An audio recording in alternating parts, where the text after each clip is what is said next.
What's going on, Jeromes? So this is probably about as devastated as a fan can be after beating your most hated rivals by 2 touchdowns in their building. It's just absolutely gutting. The news about Kirk Cousins looks like it's going to be a torn Achilles. Schefter's already reported it, so MRIs need to confirm, but that's not looking good. And with Kirk being a free agent and a season over, this could conceivably have been his last game in a Vikings uniform. And it really sucks because you feel for him. Like, Kirk's a good dude. You never wish injury ever. And like even the Vikings fans who did not like Kirk Cousins and they hated on Kirk, I'm sure they didn't want to see it end this way either. And what really sucks is that the Vikings, they won 3 games in a row. 3 games, and also without Justin Jefferson, who's still on IR with a hamstring issue. And the main reason why has been Kirk Cousins. Frankly, Kirk over the last month has been playing at an MVP level. And that's absolutely true. And it's unfortunate. And where the Vikings go from here, I don't see a viable plug-and-play trade option out there. Like, I don't see a guy that you're going to trade any significant capital for who's just going to walk in and be your starter. Like, I don't see it with Kyler. I know that he practiced fully this week and didn't have an injury designation, but he's probably a couple weeks away from being back to full fitness. Also, his contract would complicate things.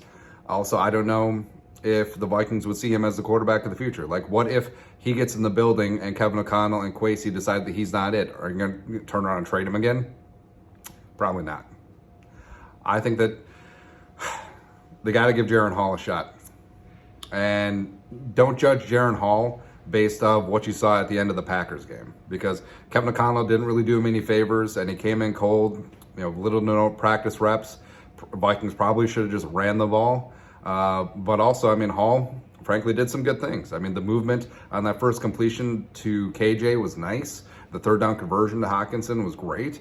And, the Vikings, they drafted him for a reason. 5th round pick. And I understand, everyone always hypes up, rookie, late round, or undrafted quarterbacks.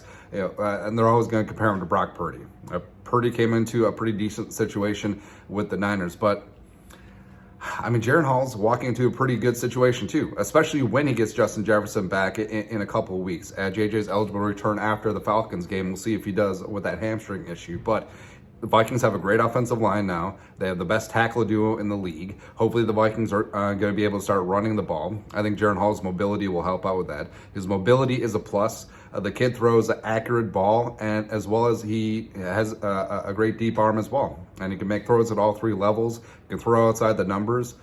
I think that the Vikings and Kevin O'Connell, Wes Phillips, breaking things down and giving him a game plan catered to his strengths, I think that he has a chance to look really good against the Falcons. And I think he has a half-season audition to prove that he's the guy. And the Vikings are going to find out if Jaren Hall can be that dude, that quarterback of the future, or if they have to go fish in the draft, particularly high.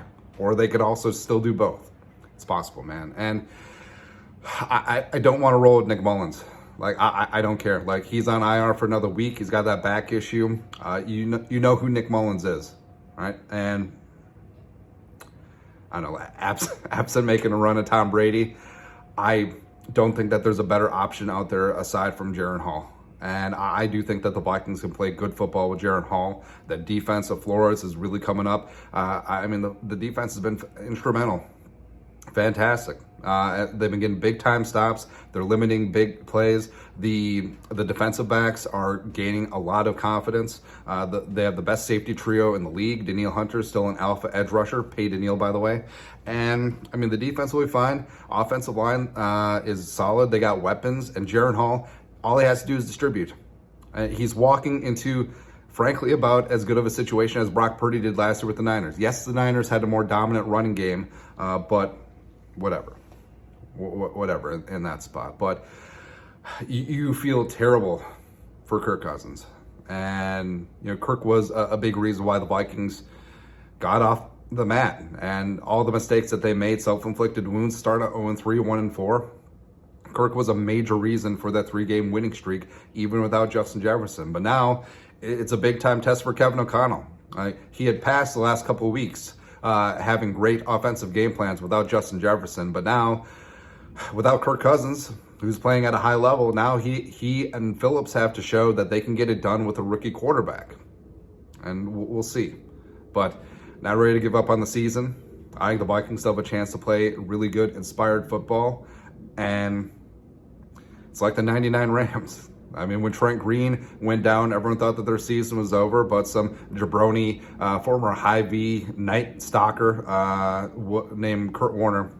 Now, I mean stalker like putting product on shelves, not stalker like, following people.